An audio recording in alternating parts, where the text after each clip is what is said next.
Assalamualaikum warahmatullahi wabarakatuh. Selamat malam pemirsa. Kembali channel Bang Kumis Berbagi menjumpai Anda di edisi 8 Agustus 2022. Dan malam ini di samping Bang Kumis adalah salah satu lawyer dari sebuah kasus di Cilegon, Bang Agus Misbahul Munir. Ya. Dan beliau ini pernah menangani sebuah kasus di Cilegon tentang mobil rental. Dan pada waktu persidangan, Bang Kumis pun sempat untuk meliput dan ada media nasional bahkan pada waktu itu. Dan pada waktu persidangan, putusannya adalah bebas dari klien Bang Agus ini. Ya. Tetapi di akhir kemudian, jaksa penuntut umum melanjutkan ke kasasi ke Mahkamah Agung. Ya.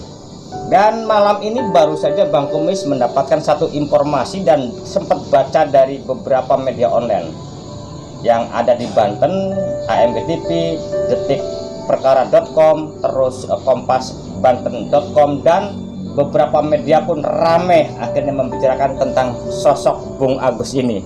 Bung Agus, Siap. biar publik pun tahu, karena ini bukan merupakan satu hal yang mudah, seorang yang sudah ditahan kurang lebih 3 bulan pada waktu itu, dan Bang Agus sebagai kuasa hukumnya sampai bebas dan kasasi pun ditolak ya. Itu gimana sih Bang Agus, dan bisa menceritakan siapa yang Bang Agus bela itu dan kasus apa sebenarnya? Jadi waktu itu adalah kasus penggelapan kendaraan, diduga menggelapkan 3 unit kendaraan bermotor roda 4, yaitu jenis Innova yang mungkin itu kerugian sekitar 600 juta. 600 juta nilainya. Sini aja Neng, taruh sini Neng. 600 juta waktu itu. Nah, di saat klien kami itu dijadikan tersangka oleh institusi kepolisian, akhirnya naik ke kejaksaan untuk penuntutan, dan oleh jaksa penuntut umum ini ditahan hingga waktu persidangan dilakukan di Pengadilan Negeri Serang. Sewaktu persidangan berjalan, alhamdulillah memang nasib juga bagus, terdakwa tersebut bebas. Tapi kalau enggak, Bang Kumis enggak lupa ya, bahkan di hari raya Idul Fitri pun klien Bang Agus itu ada dalam tahanan. Iya, benar. Itu saat Lebaran bagaimana perasaannya gitu kan? Iya. Seorang ayah harus mendekam di sel. Ya. Gitu. Jadi waktu itu memang keluarga dari AL ini itu sangat kehilangan karena bapaknya berada dalam sel. Otomatis kemerdekaan seseorang itu menjadi terampas dikarenakan adanya penahanan tersebut, Bang Kumis. Ya. Itu akhirnya di saat persidangan pun setelah melewati 3 bulan, klien kami ini diputus oleh majelis hakim tidak bersalah, bahwa tindakan tersebut bukan merupakan tindak pidana, yang akhirnya pihak jaksa penuntut umum melakukan kasasi ke Mahkamah Agung. Kalau tidak salah waktu itu pada bulan Juli 2021. Berarti udah 1 tahun. Iya, dan kemarin kami mendapatkan tembusan juga dari Mahkamah Agung bahwa pada tanggal 21 Juli 2022 itu Mahkamah Agung telah mengeluarkan putusan kasasi yang intinya menolak kasasi dari jaksa penuntut umum, sehingga putusan tersebut otomatis tetap ya, dan membebankan keseluruhan biaya persidangan baik tingkat pertama maupun kasasi kepada negara. Gitu. Nah, tetapi kan bukan kerugian klien Bung Agus ini bukannya sebatas biaya persidangan yang ditanggung negara. Iya. Bayangkan saja nama baiknya yang sekian media memberitakan klien Bang Agus diduga menggelapkan 3 unit kendaraan roda 4. Sejumlah 600 juta nilainya, kan itu kan merupakan satu aib buat keluarga. Belum lagi ditahan, bagaimana persenjataan. Nah, agar publik juga memahami tentang perjalanan persidangan dan konsekuensinya. Nah, kalau terjadi seperti ini, berarti kan tidak ada hukum yang lebih tinggi lagi setelah kasasi tolak itu, Bung? Kalau dalam hukum acara pidana ya, dalam persidangan KUHP itu tidak ada, kecuali memang masih ada langkah PK, peninjauan kembali, akan tetapi hal itu saya kira tidak jauh untuk dilakukan PK. Nah, akan tetapi di sini memang klien kami ini telah mengalami penahanan ya, hampir lebih dari 3 bulan. Akan tetapi Mang Kumis harus tahu, publik pun harus tahu bahwa di dalam kitab undang-undang hukum pidana juga acaranya, buku acara ya, acara pidana itu kalau tidak salah dalam undang-undang nomor 8 tahun 81 poin 3 huruf D itu jelas, Mang Kumis, jelas tertuang di situ kepada seseorang yang ditangkap, ditahan, dituntut ataupun diadili tanpa alasan yang berdasarkan undang-undang dan atau karena kekeliruan ataupun kelalaian. Ya, kelalaian ini di sini tuh banyak itu ya, di tingkat pendidikan dan para pejabat penegak hukum ya. Penegak hukum itu kan ada kepolisian, jaksa, hakim, pengacara juga ya, memang masuk dengan sengaja karena kelalaian tersebut menyebabkan asas hukum tersebut dilanggar, dituntut, dipidana dan atau dikenakan hukuman administrasi. Jadi artinya di sini harus ada pergantian nilai uang, Mang Kumis, nilai uang yang kesemuanya itu telah diatur di dalam undang-undang. Untuk apa? Untuk memulihkan haknya dalam mengembalikan hak dan martabatnya yang telah diberikan gitu. Tuh selamat.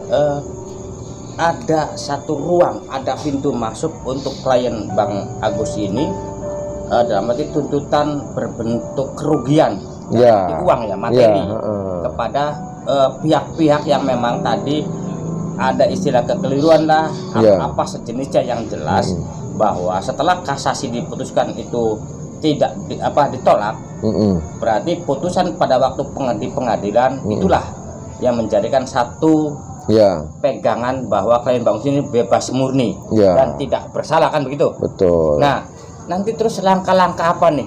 Karena bagaimanapun juga kan Bung Agus belum terputus sebagai kuasa hukumnya dong. Iya, belum. Dalam kasus ini dengan AL warga Cilegon itu kan. Nah, berarti ini kan masih ada di tangan Bung Agus. Langkah-langkah ke depan nih. Karena di situ bisa saja kan menuntut tuh. Apakah ada arah ke sana, Bung Agus? Kami masih mematangkan hal tersebut. Jadi kami masih tanya keluarga dulu. Memang untuk beberapa hari kemarin ada rencana tersebut, yaitu terkait dengan salahnya ya penerapan kaidah hukum di situ. Tidak teliti dalam menerapkan hukum yang akhirnya dapat menyebabkan kerugian, yaitu merampas kemerdekaan orang lain. Yang kenapa kok merampas kemerdekaan orang lain? Karena dakwaannya, tuntutannya tidak terbukti bahwa klien kami itu bersalah. Maka dari itu kami juga andai kata nanti memang kita ngomong jauh, Mang Kumis ya, keluarga memang mau menuntut haknya, ya kita kan bisa menempuh ke Kejaksaan Agung ya, ataupun ke divisi propam dan juga ke pengadilan sendiri gitu untuk menjalankan KUHP tersebut, yaitu pergantian ganti rugi, mengembalikan martabat dan hak-haknya ya kan, karena klien kami ini termasuknya lama ditahan. Itu Mang Kumis, hampir 3 bulan kalau nggak lebih, 3 bulan lebih ya. Iya. Nah, cuma pertanyaan lagi nih Bung Agus, dalam suatu persidangan sebuah perkara, nah setelah terjadi seperti ini, apakah nanti itu merupakan salah secara konstitusi, dinas, atau secara individu sih Bung Agus kalau menemukan hal seperti ini? Contoh, apakah memang kalau jaksa apa sebuah konstitusi kejaksaannya, apa memang pribadinya gitu loh? Begini, kalau institusi itu kan kejaksaan itu kan, walaupun Mang Kumis seorang JPO melekat Bang Kumis kemana-mana sebagai seorang JPO pekerjaannya.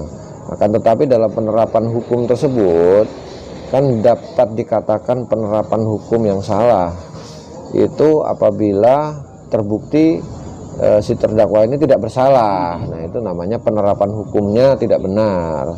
Nah, otomatis yang memutuskan pasal segala macam kan institusi, bukan pribadi ya, bukan pribadi.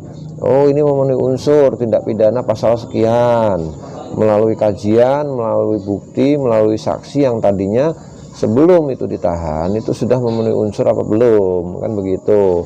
Sehingga kami juga tidak akan menyalahkan kemana-mana, akan tetapi kami akan menempuh jalur yang apa adanya sesuai KUHAP begitu. Nah, Bang Agus, dengan adanya sebuah peristiwa ini yang jelas-jelas kalau memang Mahkamah Agung sudah menolak kasasi, berarti ini kan ada kekeliruan, ya kan?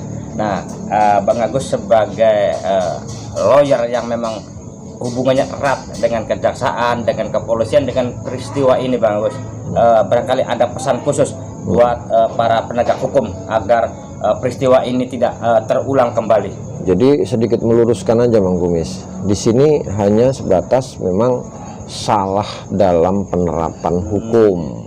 Salah dalam penerapan hukum yaitu salah dalam penerapan pasal. Salah dalam menentukan bahwa itu bukan merupakan tindak pidana, begitu ya, semacam itu. Jadi kami sendiri selaku pelaku hukum itu juga memang kalau menyayangkan sangat menyayangkan, dikarenakan dalam melakukan seseorang penegak hukum melakukan penahanan itu harus hati-hati, karena di situ menyangkut kemerdekaan seseorang. Kan harus yakin bahwa ini bersalah atau tidak. Jadi jangan faktor lain-lain untuk melakukan penahanan, itu yang lebih tepat. Karena apa? Kesalahan kita kan sebagai umat Islam kan juga akan dipertanggungjawabkan nanti di akhirat. Ya, betul. Jangan sampai nanti akhirnya kita tidak disidangkan di dunia, akhirnya disidangkan di akhirat. Itu saja Bang Kumis pesan saya. Wah, jadi yang lempeng-lempeng aja lah, gitu. Oke. Ya berarti kan ini Bang Agus, kalaupun akan melanjutkan kasus ini menjadikan tuntutan ganti rugi, ini nampaknya fair berat. Karena yang dilawan kan tadi bukan individu, tetapi sebuah institusi, apalagi ya penegak hukum lah. Yang notabene di situ ada kejaksaan, ada kepolisian, termasuk pengacara juga, kan itu loh. Ini kan suatu hal yang menurut Bang Kumis, kalau ini apakah itu bukan pekerjaan yang berat buat Bung Agus sendiri gitu loh, maksud saya. Justru menurut kami itu hal yang tidak terlalu berat, dikarenakan mereka ini kan beliau ini kan APH, aparat penegak hukum yang mengerti akan hukum. Apabila hal suatu tindak pidana yang diterapkan itu terbukti tidak bersalah, otomatis konsekuensi hukumnya kan mereka tahu apa yang harus dilakukan. Justru itu lebih mudah Bang Kumis, mudah berkoordinasi, mudah dimusyawarahkan. Toh kita juga akan mengikuti apapun keinginan klien. Apabila memang itu masih bisa dimusyawarahkan atau tanpa melewati prosedur hukum yang berlaku, ya kita juga akan tempuh. Jadi nanti kita tunggu hasil, kita mediasi dulu terlebih dahulu, gitu Bang Kumis. Oke. Nah pemirsa, nampaknya bincang-bincang santai di malam hari ini sudahi sampai di sini Bang Gus ya.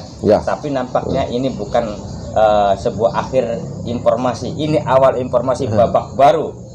Sebuah kasus dugaan penggelapan mobil dengan nilai 600 juta yang sudah ditahan kurang lebih 3 bulan dan disidangkan itu bebas, dan pihak penuntut umum melakukan kasasi ternyata ditolak. Nanti untuk informasi seputar Bang Agus Munir ini ikutin terus bersama channel Bang Kumis Berbagi. Oke, bagus. Selamat malam, sukses. Oke, Bang Kumis.